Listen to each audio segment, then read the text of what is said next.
Python fundamental के notes जो आपको दिए थे उनको एक बार और एक्सप्लेन कर देते हैं यहाँ पर। एक क्विक रिव्यू देख लेते हैं इसका। वैसे तो बहुत इजी शीट है ये, लेकिन ये बहुत छोटी छोटी चीजें आपको ध्यान रखनी है। अगर उसमें कहीं गलती हो गई तो एमसीक्यू के जो नंबर्स हैं फिर आपके लैप्स में। क्या क्या चीजें हैं उनको हम देख लेते हैं जल्दी से। पाइथन जो है डेवलप किया गया था गिडो वॉन रॉसम के द्वारा 1990s में। और उन्होंने अपने favourite show BBC comedy series Monty Python flying circus, ये उनका एक फेवरेट शो आता था टीवी पे, उसके नाम पर उन्होंने अपने द्वारा जो लैंग्वेज उन्होंने डेवलप करी उसका नाम पाइथन रखा। पाइथन के दो पार्ट होते हैं। जब हम पाइथन का आईडी एलई ओपन करते हैं, this integrated development and learning environment, IDLE integrated development and learning environment. जब हम ओपन करते हैं तो इसके अंदर हमको दो मोड मिलते हैं, एक शेल मोड और एक स्क्रिप्ट मोड। किसके पार्ट है ये? पाइथन के आईडीएलई के, that is integrated development and learning environment. Shell mode, जैसे आप पाइथन ओपन करते हैं सबसे पहले आपको ये विंडो खुलती है, उसमें शेल मोड दिखता है आपको। ये एक इंटरेक्टिव मोड है, कमांड मोड बोल सकते हैं, जहां हम सिंगल कमांड टाइप कर सकते हैं। सिंगल सिंगल कमांड हमें देनी है, हम यहाँ पर टाइप करके और उसका आंसर देख सकते हैं, एग्जीक्यूट कर सकते हैं। अगर आपको प्रोग्राम बनाना है तो आप स्क्रिप्ट मोड में जाते हैं, फाइल में जाके न्यू करते हैं और एक अलग से विंडो खुलती है, ये स्क्रिप्ट मोड होता है। इसके अंदर अपना प्रोग्राम आपको है बनाना होता है, तो आप यहाँ पर टाइप करके प्रोग्राम बना सकते हैं और फिर इसको F5 से एग्जीक्यूट कर सकते हैं जो आपने टैब में किया हुआ। आगे हम बात करते हैं टोकन्स की। ये थोड़ा सा ऊपर चला गया है। Tokens in Python. टोकन्स क्या होते हैं पाइथन? पाइथन के प्रोग्राम के अंदर जो भी आप प्रोग्राम में टाइप करते हैं वो सब टोकन्स कहलाते हैं। और वो टोकन्स जो हैं अलग टाइप के होते हैं, वो हम डिस्कस करेंगे इस पूरे आगे इस शीट में। तो टोकन्स की अगर डेफिनेशन बोले तो क्या है? Smallest individual unit of Python programme. Python programme में जो भी आपने लिखा है इसका कोई मीनिंग है, वो सब आपके टोकन्स कहलाते हैं।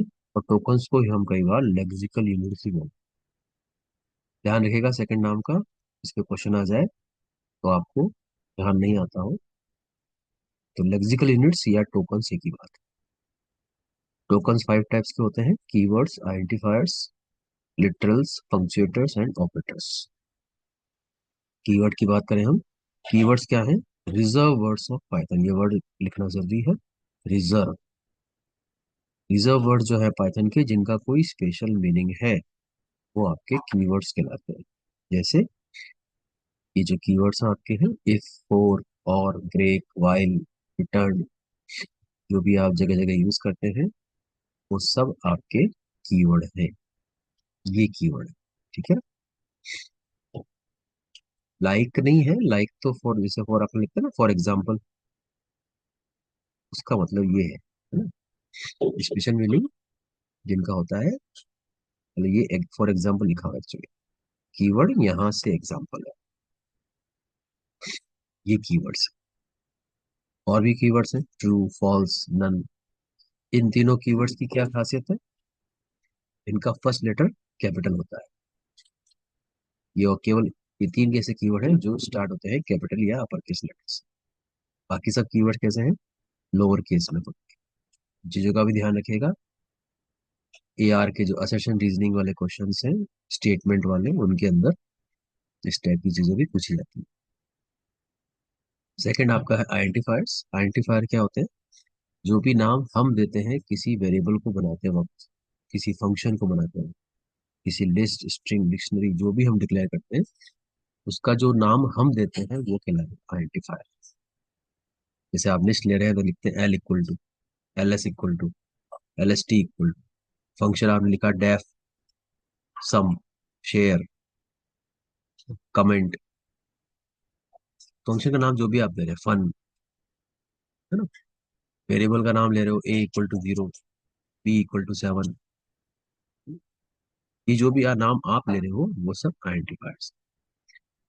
कीवर्ड तो हमेशा लोअर केस में होंगे, स्मॉल में होंगे, इन तीनों को छोड़ के, लेकिन आइडेंटिफायर किसी भी केस में हो सकते हैं। ठीक है। अभी जो आइडेंटिफायर होते हैं इनका जो नाम हम दे रहे हैं, इनके भी रूल्स होते हैं। कौन कौन से रूल्स है, इनके बारे में भी कई बार पूछा जाता है। जो नाम हम दे रहे हैं आइडेंटिफायर का, भले वो वेरिएबल है, भले फंक्शन है, भले लिस्ट है, भले जो भी है, उसके नाम में अल्फाबेट आ सकता है, डिजिट आ सकता है और अंडरस्कोर हो सकता है। इसके अलावा और कुछ नहीं आ सकता।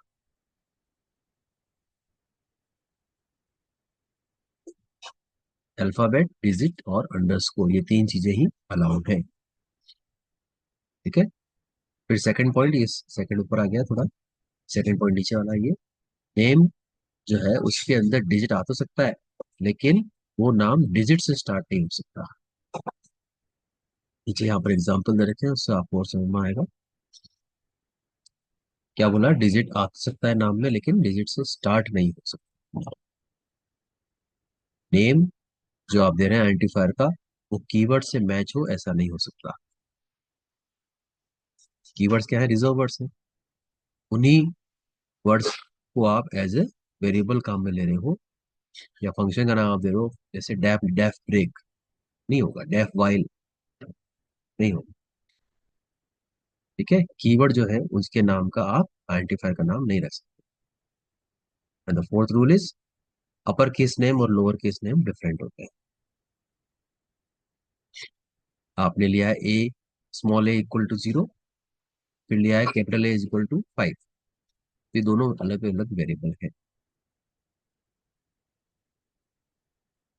दोनों की वैल्यू भी अगर सेम ले लें, स्मॉल a = 0 और कैपिटल A = 0, तो भी ये वेरिएबल दोनों अलग अलग है। एग्जाम्पल समझते हैं इनको।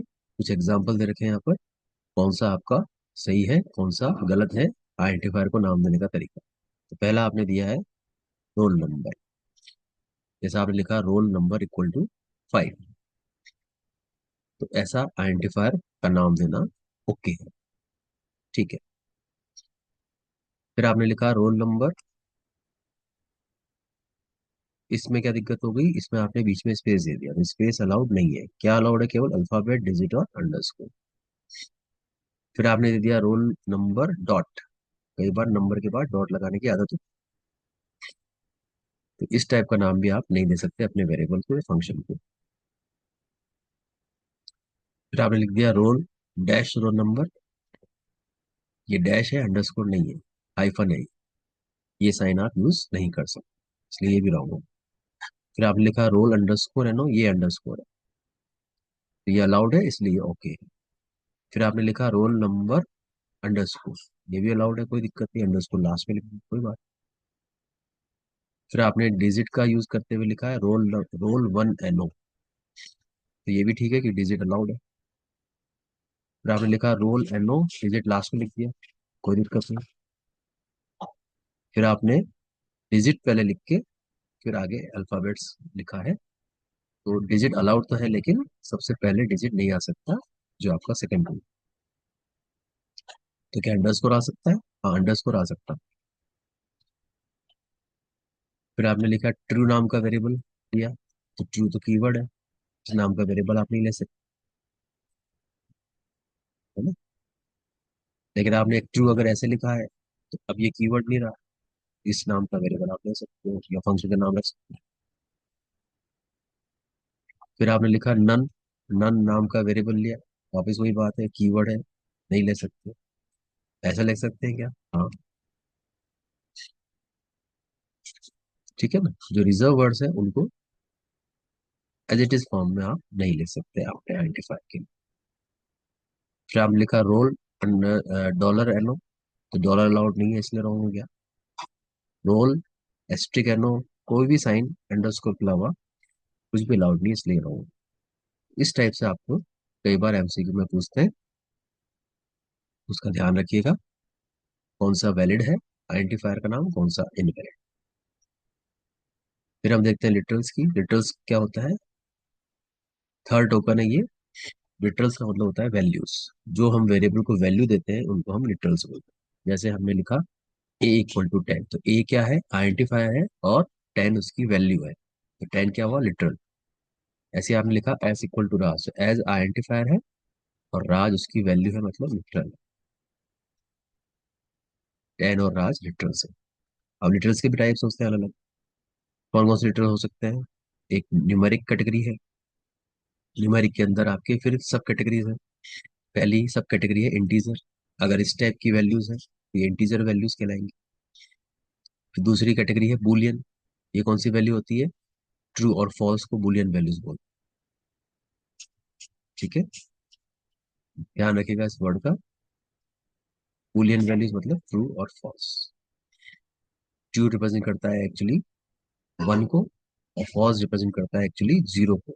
इसलिए ये न्यूमेरिक कैटेगरी में आप देखोगे ये तो TRU ऐसे टेक्स्ट लिखा हुआ है, तो ये न्यूमेरिक कैसे हो गया। इंटरनली ट्रू का मतलब 1 है और फॉल्स का मतलब 0, इसलिए न्यूमेरिक है। कई बार ट्रू को हम नॉन जीरो भी बोलते हैं, मतलब जीरो के अलावा कोई भी वैल्यू हो, भले प्लस हो माइनस हो, सब ट्रू है। ये भी ध्यान रखिएगा। फिर आता है स्पेशल लिटरल। ये कॉम्प्लेक्स जो है लिटरल होता है ये, और ये कॉम्प्लेक्स नंबर को स्टोर करने के लिए। कॉम्प्लेक्स नंबर जिनके मैथ्स है उनको पता होगा कि कॉम्प्लेक्स नंबर क्या होते हैं। एक कॉम्प्लेक्स नंबर के दो पार्ट होते हैं, रियल और इमेजिनरी। जिनको नहीं पता कॉम्प्लेक्स नंबर क्या होते हैं, तो एग्जाम्पल समझिए। ये ए एक कॉम्प्लेक्स नंबर है, ऐसा लिखा हुआ आपको दिख जाए और आपसे पूछा जाए कि ये किस टाइप का लिटरल है, कौन सी वैल्यू है, तो ये देखिए 5 + 2.5 J, मतलब एक नंबर है, फिर प्लस का साइन है, फिर एक और नंबर है, और फिर जे लिखा हुआ है। ऐसा लिखा हुआ दिख जाए तो ये कॉम्प्लेक्स नंबर का एग्जाम। इसमें प्लस के पहले वाला जो पार्ट है ये वाला, ये रियल कहलाता है, और प्लस के बाद वाला जो पार्ट है ये इमेजिनरी कहलाता है। तो अगर कभी आउटपुट में आ जाए a = ये दे रखा है और आपसे पूछे ये a डॉट रियल की वैल्यू बताओ, a डॉट रियल की वैल्यू क्या है 5, और आपसे पूछे a डॉट इमेजिनरी की वैल्यू बताओ, a डॉट इमेजिनरी की वैल्यू क्या है 2.5। इमेजिनरी के लिए केवल IMAG ही लिखते हैं। तो इतना छोटा सा एक चीज आपको ध्यान रखनी है बस, और कुछ नहीं। ये रियल है और ये इमेजिनरी। तो ये भी आपके तीनों न्यूमेरिक लिटरल्स हो गए। उसके बाद स्ट्रिंग लिटरल्स क्या होते हैं, इनको तो आप जानते ही हैं अच्छे से। जो सिंगल कोट या डबल कोट या ट्रिपल कोट्स में लिखे हुए हैं, ऐसे स्ट्रिंग, ऐसे ही जो आपका टेक्स्ट है उसको हम स्ट्रिंग बोलते हैं। ठीक है, सिंगल में भी हो सकती है, डबल में भी हो सकती है, ट्रिपल में भी हो सकती है, और जरूरी नहीं है कि स्ट्रिंग के अंदर अल्फाबेट ही हो, मिक्सचर भी हो सकता है इसमें। मतलब इसके अंदर डिजिट भी हो सकता है, इसके अंदर कोई स्पेशल करेक्टर भी हो सकता है ना, कोई भी डॉलर का साइन, हैश का साइन, कुछ भी। ये कोई आइडेंटिफायर के नाम तो है ही नहीं, ये तो वैल्यू है, ये कुछ भी हो सकता है। लेकिन होगा कैसा, सिंगल डबल या ट्रिपल कोट्स में एनक्लोज्ड होगा। फिर एक और लेटर होता है नन, जो हमने ऊपर कीवर्ड पढ़ा। ये नन जो आपका है ये कौन सी वैल्यू को रिप्रेजेंट करता है, ये वैल्यू की एब्सेंस को रिप्रेजेंट करता है। जैसे एसक्यूएल में होता है नल, वैसे यहाँ होता है नन। लेकिन नन का एन कैपिटल लिखना है पाइथन में। एसक्यूएल में नल कैपिटल लिखते हैं क्या, एसक्यूएल में ऐसा कुछ नहीं है। एसक्यूएल में नल कैसे भी लिख सकते हैं आप, क्योंकि वो केस सेंसिटिव नहीं होता। फिर आते हैं पंक्चुएटर्स पे। पंक्चुएटर्स क्या होते हैं, ये वेरियस पंक्चुएशन जो हम काम में लेते हैं पाइथन प्रोग्राम में, उनको बोलते हैं पंक्चुएटर्स। जैसे single quote, double quotes, colon का साइन, सेमीकोलन का साइन, कॉमा का साइन, हैश का साइन, ब्रैकेट्स अलग तरह के, है ना, माइनस का साइन, मल्टीप्लाई, प्लस, ये जो भी सिंबल्स हम काम में लेते हैं वो सब पंक्चुएटर्स कहलाते हैं। फिर आते हैं ऑपरेटर्स। सबसे बड़ी कैटेगरी ऑपरेटर्स की है। ऑपरेटर्स क्या होते हैं, ये सिंबल्स होते हैं जो कोई ऑपरेशन डिफाइन करें, उनको हम बोलते हैं ऑपरेटर्स। ऐसा कोई भी सिंबल जो कोई ऑपरेशन डिफाइन करता है उसको ऑपरेटर बोला जाता है। अब इन ऑपरेटर्स को अलग अलग कैटेगरी में डिवाइड किया हुआ है। पहला आपका है यूनरी ऑपरेटर। ये यूनरी और बाइनरी दो तरह के ऑपरेटर कौन से हैं? According to number of operands हम बात करें तो दो तरह के ऑपरेटर हैं, यूनरी और बाइनरी। ऑपरेंड्स किसको बोलते हैं? जिन पर ऑपरेटर काम करता है उसको बोलते हैं ऑपरेंड। जैसे ए प्लस बी, तो प्लस किस पे काम कर रहा है? ए पे और बी पे। तो ए और बी कौन है? ऑपरेंड्स है। ठीक है, ए इंटू बी, इंटू किस पे काम कर रहा है? ए और बी पे। तो ए और बी कौन है? ऑपरेंड्स है। कितने ऑपरेंड्स हैं उस पे बेस्ड हम देखें तो दो तरह के ऑपरेटर हैं। एक होता है यूनरी ऑपरेटर जो केवल सिंगल ऑपरेंड पे ही काम करता है। ऐसा कौन सा ऑपरेटर होता है? एग्जाम्पल देखिए, जैसे ए इक्वल टू 10 दे रखा है और आप प्रिंट करना चाहें माइनस ऑफ ए, तो माइनस ऑफ ए में आप देखें तो माइनस के साथ केवल एक ही ऑपरेंड है ए। तो माइनस किस पे काम कर रहा है? एक्चुअली केवल एक वेरिएबल ए पे। तो इसलिए कैसा हुआ? Unary operator. इफेक्ट क्या आएगा इसका? ए की वैल्यू क्योंकि 10 है शुरू में, तो माइनस ऑफ ए करने से आउटपुट क्या हो जाएगा? -10। तो यहाँ पर माइनस क्या कर रहा है? Here minus is working on single operand that is a, इसलिए ये यूनरी ऑपरेटर कहलाता है। बाइनरी कौन से होते हैं? मोस्टली सारे बाइनरी होते हैं जो नीचे एग्जांपल दे रखे हैं। ए प्लस कर रहे हैं बी के साथ, तो प्लस कैसा है? दो पे काम कर रहा है, ये बाइनरी है। फिर ये सब्ट्रैक्शन कर रहे हैं आप, तो ए में से सी सब्ट्रैक्ट कर रहे हैं, तो ये कौन सा ऑपरेटर है? ये भी बाइनरी है। कंफ्यूज मत होइएगा, ये साइन और ये साइन सेम है। और आपको ये देखना है कि जो लिखा हुआ है वो कैसे लिखा हुआ है ना? सिंगल के साथ लिखा होता है तो एक्चुअली अपन माइनस बोलते हैं, और दो के साथ लिखा होता है एक्चुअली अपन सब्ट्रैक्शन बोलते हैं। तो माइनस तो सिंगल यानी यूनरी ऑपरेटर ही है, सब्ट्रैक्शन आपका जो है वो बाइनरी ऑपरेटर। फिर मल्टीप्लाई का साइन वो भी बाइनरी है, डिवाइड का साइन वही बाइनरी है, इक्वल टू का साइन वही बाइनरी है, ग्रेटर देन लेस देन यही बाइनरी है। ये सब दो पे काम करते हैं। तो ऐसे और भी है दो पे काम करने वाले बाइनरी। जो लिखा हुआ है उसको देख के आप पहचान सकते हैं कि वो यूनरी है या बाइनरी। ये हुआ ऑपरेटर्स को कैटेगराइज करने का पहला क्राइटेरिया, नंबर ऑफ ऑपरेंड्स। फिर दूसरा क्राइटेरिया होता है ऑपरेटर को कैटेगराइज करने का, नेचर ऑफ ऑपरेटर। ऑपरेटर का नेचर क्या है, किस टाइप की आपकी कैलकुलेशंस या ऑपरेशन कर रहा है, उसके अकॉर्डिंग हम इसको डिवाइड करते हैं। पहला आपका है अर्थमेटिक ऑपरेटर। अर्थमेटिक ऑपरेटर कौन से हैं? जो अर्थमेटिक कैलकुलेशन करते हैं। कौन कौन से हैं? Plus, subtraction, minus, multiply, divide, double divide का साइन जिसको फ्लोर डिवीजन भी बोलते हैं हम, मॉड्यूलस, परसेंट का साइन मॉड्यूलस कहलाता है, और डबल एस्टिक दैट इज पार का साइन, है ना? ये कैसे काम करते हैं अभी हम देखते हैं।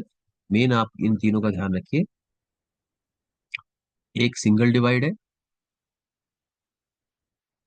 ये क्वोशंट देगा, डिवाइड करने पर क्वोशंट आंसर देगा। डबल डिवाइड का साइन लिखा हुआ है, फोल्ड फ्लोर डिवीजन बोलते हैं, या इंटीजर डिवीजन, जो इंटीजर पार्ट भी काम करता है मेनली। ये भी आपका क्वोशंट देगा, लेकिन परसेंट का साइन ये भी एक डिवाइड है, लेकिन ये क्वोशंट नहीं देता, ये रिमाइंडर देता। पहले दोनों क्वोशंट देंगे, सेकंड वाला, सॉरी थर्ड वाला रिमाइंडर देंगे। और डबल एस्टिक का मतलब पावर का साइन। पावर जो हम लगाते हैं 2 raise to power 3, 5 raise to power 7, जो भी है पावर के लिए हम ये लगाते हैं। कैसे? एग्जाम्पल देखिए, 5 डिवाइड बाई 2, सिंगल डिवाइड है, 5 को 2 से डिवाइड करें तो पूरा आंसर आएगा 2.5। ये क्वेश्चन आया, क्वेश्चन का आंसर आया। 9 डिवाइड बाई 3, तो क्वेश्चन क्या आया? 3.0। 0.0 क्यों लगाया? क्योंकि डिवाइड का साइन हमेशा फ्लोट में ही आंसर देता है। ठीक है, 5 डिवाइड बाई 2 डबल डिवाइड का साइन है, तो ये क्या है? इसको इंटीजर डिवाइड भी बोलते हैं। तो ये आंसर जो आपका है वो पॉइंट वाला पार्ट हटा देगा। ये ऑपरेशन और ये ऑपरेशन सेम है, 2.5 आ रहा है, लेकिन इसमें क्या आया? केवल 2 ही आया, क्योंकि इसने पॉइंट के बाद वाला पार्ट हटा दिया। फाइव मॉडुलस टू, ये मॉडुलस है, ये रिमाइंडर निकालेगा, ये क्वेश्चन नहीं देगा, है ना। सिंगल डिवाइड भी क्वेश्चन देता है, 2.5 पूरा क्वेश्चन देता है, और ये वाला पॉइंट के बाद वाला जो पार्ट है उसको हटा देगा। तो ये आपका केवल बिना पॉइंट का आंसर आपको दे रहा है। फाइव मॉडुलस टू, ये आपको रिमाइंडर देगा। तो फाइव को टू से डिवाइड करने पर जो रिमाइंडर बचता है वो वन, इसलिए इसका आंसर वन। ठीक है। और डबल एस टी का sign, three raise to power two, तो three raise to power two, three की पावर टू है, तो three into three that is nine, ये इसका आंसर।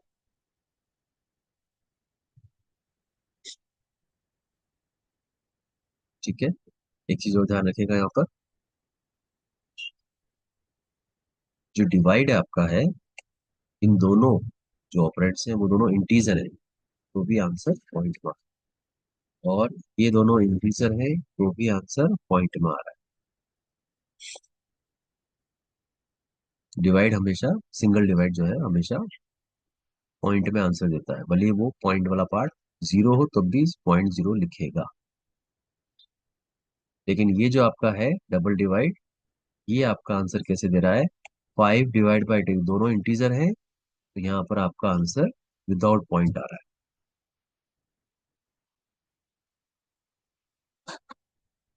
ठीक है। लेकिन अगर इसमें लिखा होता 5.0 डबल डिवाइड बाय टू, ध्यान से सुनिएगा, 5.0 डबल डिवाइड बाय टू,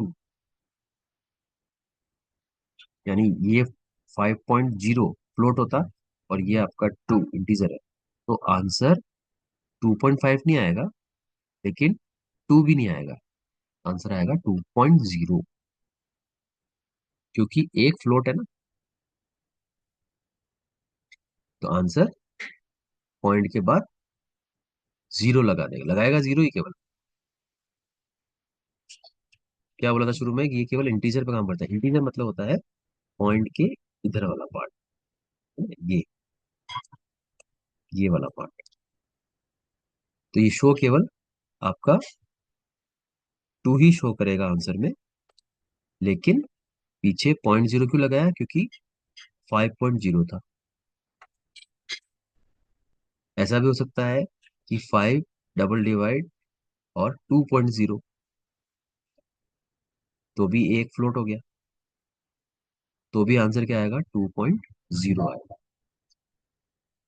बोला कहने का मतलब ये है, अगर दोनों ऑपरेंड्स में से एक फ्लोट हुआ तो आंसर 0.0 लगा देगा ही, लगाएगा 0.0 ही, 0.1 0.2 0.3 ऐसा कुछ नहीं लगाएगा, 0.0 ही लगाएगा, पर लगाएगा। ठीक है। फिर आइए नीचे, एक पावर में आपको ध्यान रखना है, three raise to power two, अगर सिंगल बार लिखा हुआ है तो कोई दिक्कत नहीं है, आपने निकाल दिया आंसर नाइन। लेकिन अगर ऐसा लिखा हुआ है सीरीज में, दो बार लगातार पावर आ रही है, two raise to power two और फिर उसके बाद पावर थ्री, तो इसका मतलब two raise to power two और उसकी पावर थ्री नहीं है। इसको सॉल्व करने का एक अलग तरीका है, इसको हमेशा राइट टू लेफ्ट सॉल्व करते हैं। पहले क्या सॉल्व करेंगे, ये वाला, यानी two raise to power three. Right to left का मतलब यूनिक, आप उल्टा सॉल्व करने लग जाओ, थ्री की पावर टू ऐसा नहीं, पीछे वाला जो पेयर है उसको पहले सोल्व करो। Two raise to power three, two raise to power three का मतलब क्या हुआ, two into two, that is eight. तो आपको पहला आंसर क्या मिला, एट। तो अब इसको रिप्लेस करो, इस पूरे का मतलब क्या हो गया, एट। अब ये क्वेश्चन क्या हो गया, two raise to power eight, ये ऐसा हो गया। अब two raise to power eight निकालेंगे तो आंसर आएगा 256। ये बहुत अच्छे से आपको ध्यान रखना। ठीक है। जब लगातार पावर का ऑपरेटर का यूज हो, पहले राइट हैंड साइड वाला पेयर सॉल्व करना है, ये वाला, और फिर इसका जो आंसर आया उसको इसके ऊपर अप्लाई करना। ठीक है। चलिए, ये हुई नंबर्स की बात। अर्थमेटिक ऑपरेटर स्ट्रिंग के साथ भी काम करता है, जैसे स्ट्रिंग चैप्टर में देखा था हमने। अगर एक स्ट्रिंग को दूसरी स्ट्रिंग से प्लस किया जाए तो ये ज्वाइन करके आंसर दे देगा, कॉन्केटिनेशन करता है। हेलो प्लस एक्सक्लेमेशन का साइन या जो भी साइन हो, तो ये दोनों को ज्वाइन कर दिया। Second example, hello plus 5 digit है लेकिन कुछ भी हो, है तो स्ट्रिंग ना। सिंगल कोट में लिखा हुआ है, डबल या ट्रिपल कोट में लिखा हुआ है, स्ट्रिंग है। भले ही अंदर कैसा भी सिंबल हो, अल्फाबेट हो, डिजिट हो, स्पेशल ऑपरेटर हो, दो स्ट्रिंग को आपस में ज्वाइन करके आंसर दे देगा। ठीक है, प्लस का साइन। इधर आइए, अब पहले इसको देख लीजिए। हेलो प्लस 5, ये वाला तो आंसर दे रहा था, इसको क्या हो गया? इसमें एरर क्यों आ गई? क्योंकि इसमें एक स्ट्रिंग और एक नंबर आ गया। इसमें single quote, double quote, triple quote कुछ भी नहीं लग रहा है ना, तो ये स्ट्रिंग नहीं है, ये नंबर हो गया है। तो आप एक स्ट्रिंग को एक नंबर से ऐड नहीं कर सकते, एरर है। सीबीएसई का बहुत फेवरेट है, कितनी बार ये क्वेश्चन आ चुके हैं। सेकंड आपका जो ऑपरेटर है वो है मल्टीप्लाई का साइन। मल्टीप्लाई भी स्ट्रिंग पे काम करता है। कैसे काम करता है? जो आपने लिखा स्ट्रिंग मल्टीप्लाई बाय कोई नंबर लिखा है आपने, तो वो उतने ही टाइम इसको रेप्लिकेट कर देगा, इसको बोलते हैं रेप्लिकेशन। हेलो इंटू 4, तो हेलो 4 बार आ गया। ऐसा जरूरी नहीं है कि हेलो पहले स्ट्रिंग हो और फिर इंटू 4। 4 इंटू हेलो भी लिखोगे तो भी हेलो 4 बार ही आएगा। हेलो ही आएगा 4 बार, स्ट्रिंग ही मल्टीपल होगी। 4 इंटू हेलो लिखो या हेलो इंटू 4 लिखो। तो फिर इसमें क्या दिक्कत हो गई? इसमें आपने हेलो तो स्ट्रिंग है, इंटू जो 4 था उसको भी आपने स्ट्रिंग बना दिया। तो इंटू में ऐसा नहीं है, इंटू में आपका एक नंबर होना चाहिए। प्लस में क्या होना चाहिए? प्लस में दोनों स्ट्रिंग होनी चाहिए, और इनटू में एक स्ट्रिंग और एक नंबर होना चाहिए, इसलिए एरर आ गई, क्योंकि इसमें दोनों स्ट्रिंग है। एमसीक्यू क्वेश्चन निकलते हैं इनमें से, इसलिए अच्छे से पढ़ के जाइएगा। फिर आपके रिलेशनल ऑपरेटर आ गए। रिलेशनल ऑपरेटर क्या बोलते हैं आपसे? जब हम दो वैल्यूज को कंपेयर करना चाहते हैं तो हम रिलेशनल ऑपरेटर का यूज करते हैं, और रिलेशनल ऑपरेटर हमेशा हमको रिजल्ट देते हैं ट्रू या फॉल्स में, या तो आंसर इनका ट्रू होगा या फॉल्स होगा। जैसे कौन कौन से रिलेशन ऑपरेटर है? Greater than, less than, greater than equals to, less than equal to. अच्छा, ध्यान रखिएगा, एरर वाले क्वेश्चन में भी ग्रेटर देन इक्वल्स टू जैसे आप बोल रहे हैं वैसे ही लिखा जाता है। पहले इक्वल टू फिर ग्रेटर देन का साइन लगा दो, गलत हो जाएगा। ग्रेटर देन इक्वल्स टू ऐसे लिखा जाएगा, लेस देन इक्वल्स टू ऐसे लिखा जाएगा, ध्यान से देख लीजिएगा। डबल इक्वल्स टू कब लेते हैं काम में? कंपैरिजन जब करते हैं अपन इफ कंडीशन में। इफ कंडीशन के आगे हमेशा डबल इक्वल्स टू ही लिखा जाएगा। सिंगल इक्वल टू लिख देते हैं कई बार प्रोग्राम में, और आपसे पूछते हैं एरर क्या है, तो वहां पे आपको डबल इक्वल्स टू लगाना होता है। लेकिन यही जब आप नॉट इक्वल्स टू लगाते हैं इफ कंडीशन में या कहीं और, तो ध्यान रखिए नॉट इक्वल्स टू में केवल एक ही इक्वल टू आता है। कई बार स्टूडेंट गलती कर देते हैं कि नॉट भी लगा दिया फिर आगे 2 बार इक्वल टू लिख दिया, ऐसा नहीं होगा। नॉट इक्वल्स टू जो बोल रहे हैं उसको ध्यान से सुनिए और उसके अकॉर्डिंग साइन लगाइए। नॉट, ये इक्वल्स टू, एक नॉट का साइन है, इक्वल्स टू का साइन। डबल इक्वल्स टू खुद ही बोल रहे हैं, डबल इक्वल्स टू या इक्वल्स टू बोल रहे हैं, तो 2 बार इक्वल्स टू का साइन। ठीक है ना? ये तो वापस रिपीट कर दिया, greater than equals to, less than equals to, ये अपन ने लिख ही लिया। कैसे काम करने से आपको बताया मैंने, ये कंपैरिजन करते हैं और आंसर हमेशा ट्रू या फॉल्स में देते हैं। जैसे एग्जांपल रखा है 2 + 3 ग्रेटर देन 4 होता है क्या? तो आपको पहले अर्थमेटिक ऑपरेटर सॉल्व करना है। ठीक है, ये भी एक कॉन्सेप्ट है कि पहले कौन सा सॉल्व होगा, कौन सा बाद में सॉल्व होगा, इसी शीट में आगे प्रेसिडेंस करके ये आपका समझाया गया है। आगे हम देखेंगे। तो पहले आपको अर्थमेटिक सॉल्व करना है। 2 + 3 कितना हुआ? 5। 5 ग्रेटर देन 4 होता है क्या? हाँ होता है, होता है, इसलिए आंसर क्या होगा? ट्रू।